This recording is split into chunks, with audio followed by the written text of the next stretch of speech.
उर्वरक की जो कालाबाजारी है या अनियमितता हुई है उसमें 12 एफआईआर किए गए हैं, लाइसेंस 19 रद्द किए गए हैं और लाइसेंस निलंबित भी किए गए हैं। पूरे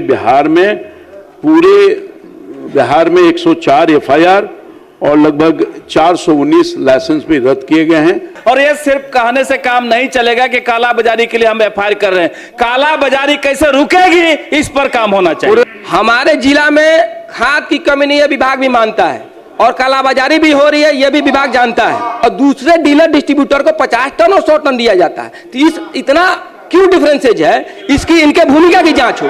दूसरा, मंत्री जी मैं एक सुझाव दे देता हूं, हमारे जिला में खाद की कमी नहीं है, विभाग भी मानता है, और कालाबाजारी भी हो रही है, यह भी विभाग जानता है। महोदय कुछ नाम हम आपको देते हैं, क्यों समस्या है हमारे जिला में, क्या समस्या जरा उसको देख लिया, कुछ सुझाव हम देते हैं। एक राहुल कुमार सिंह है, ये पौधा संरक्षक भभुआ में है, ये हमारे रहने वाले सीतामढ़ी के हैं। ये हमारे जिला में क्या करते हैं, इनका टावर लोकेशन, इनका सीडीआर जांच किया जाए। एक संजय सिंह कृषि समन्वयक है, ये रामगढ़वा ब्लॉक में पोस्टेड थे, किस स्थिति में इनको बनकटवा लाया गया। दूसरा कि शाकंभरी इंटरप्राइजेज और चंपारण फर्टिलाइजर, ये एक ही व्यक्ति के दो प्रतिष्ठान हैं, ये पश्चिमी चंपारण और पूर्वी चंपारण में इनका है। इनको किस अनुपात में खाद उपलब्ध कराया जा रहा है, एक रैक में 1000 मीट्रिक टन के लगभग इनको दिया जाता है, और दूसरे डीलर डिस्ट्रीब्यूटर को 50 टन और 100 टन दिया जाता है, तो इतना क्यों डिफरेंसेज है, इसकी इनके भूमिका की जांच हो। दूसरा, मंत्री जी मैं एक सुझाव दे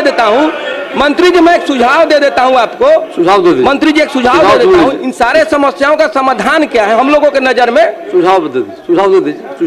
सुझाव मंत्री जी को मैं अध्यक्ष जी के माध्यम से मैं देता हूं कि खाद की आपूर्ति के लिए जिस प्रखंड में जो डीलर और डिस्ट्रीब्यूटर है, उसको उसी प्रखंड में अपने खुदरा दुकानदारों को आपूर्ति करने का निर्देश दिया जाए। दूसरा कि बॉर्डर एरिया में जो भी खाद पकड़ा जाता है, उसको उस प्रखंड में, जैसे बनकाटा में अगर खाद पकड़ा गया तो उसको वहां किसी दुकानदार को या किसी पैक्स को सुपुर्द न करके उसको किसी दूसरे प्रखंड में सुपुर्द किया जाए, ताकि पुनः वो खाद कालाबाजारी के भेंट न चढ़े। तीसरा कि जो भी कृषि समन्वयक हैं या किसान सलाहकार हैं, अगर आप दुकानों का आपूर्ति बंद करते हैं बॉर्डर एरिया के नाम पर, तो वहां के किसानों को खाद उपलब्ध हो, इसके लिए विभाग के द्वारा पैक्स के माध्यम से या दुकानों पर ही कृषि सलाहकार की नियुक्ति करके और खाद बंटवाने की कृपा करें। माननीय मंत्री। सर, अगर कालाबाजारी हो रही है तो सरकार का ध्यान भी है और कार्रवाई भी हुई है। मैं बताता हूं सर, पूर्वी चंपारण में उर्वरक की जो कालाबाजारी है या अनियमितता हुई है उसमें 12 एफआईआर किए गए हैं, लाइसेंस 19 रद्द किए गए हैं और लाइसेंस निलंबित भी किए गए हैं। पूरे बिहार में 104 एफआईआर और लगभग 419 लाइसेंस भी रद्द किए गए हैं। आपने जो बातें कही है मैं उसको दिखवा लूंगा और जो उचित हो सकता है वो कार्रवाई की होगी। श्रीमती देवेंद्र, पूर्वी चंपारण, सुन लीजिए खेमका जी, एक पूर्वी चंपारण का है ये मामला, पूर्वी चंपारण कार्रवाई भी हो रही है, एफआईआर भी दर्ज हो रहा है।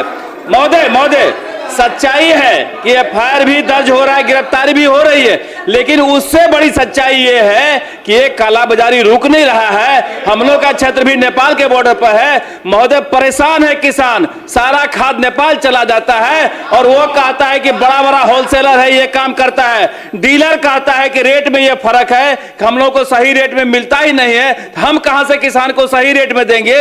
ये रेट का डिफरेंसेस कैसे सही होगा, ये भी देखा जाए। और ये सिर्फ कहने से काम नहीं चलेगा कि काला बाजारी के लिए हम एफआईआर कर रहे हैं। काला बाजारी कैसे रुकेगी, इस पर काम होना चाहिए। पूरे मामले को देख लीजिए। श्रीमती देवेंद्र